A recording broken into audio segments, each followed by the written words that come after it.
In life, in relationships, we have what are called issues. What is an issue? An issue essentially is a wedge that is put in between a relationship and can more or less ruin the relationship.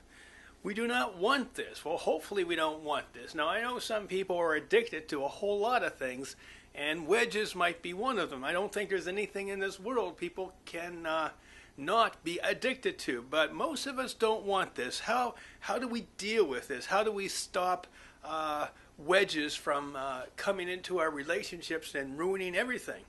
5 dynamics here. First, there is an issue, right?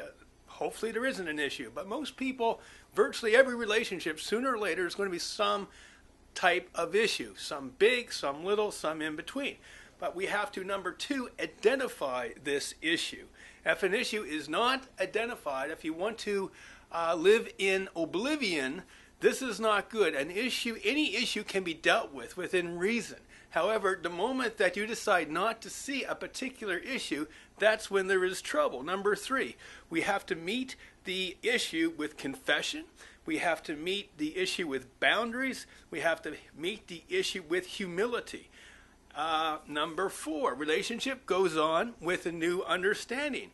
Now, if you don't have confession, if you don't communicate, rather, and if you don't readjust to make sure everything is okay, and you don't have humility and love, then this isn't going to happen. So number 5, it's organic. And what I mean by that is it's real. Therefore, it's in a constant state of change.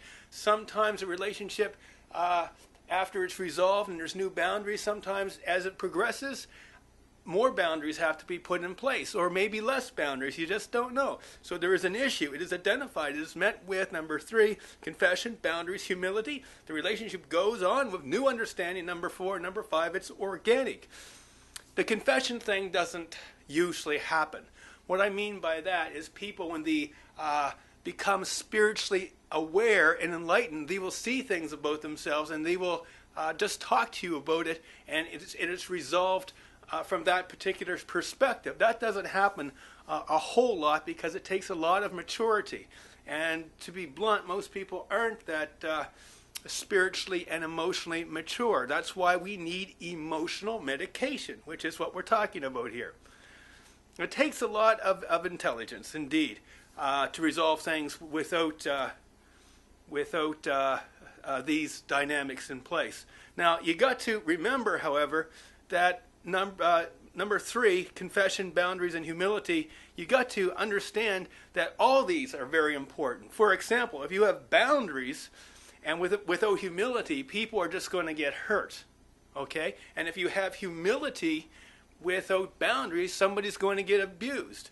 So we need confession, boundaries, and humility. We need all these things working together to make our lives and our relationship rich and complete. If my advice to you is to pursue confession, pursue boundaries, pursue humility, understand what these things mean, take them into your relationship, into your heart, into your life, and if you do that and the other person does that, there's nothing that should hold you back from developing, from facilitating a healthy and loving relationship, aka the word loving. Love is confession, love is boundaries, love is humility. This is Strang, the Love Guru. Have a nice day.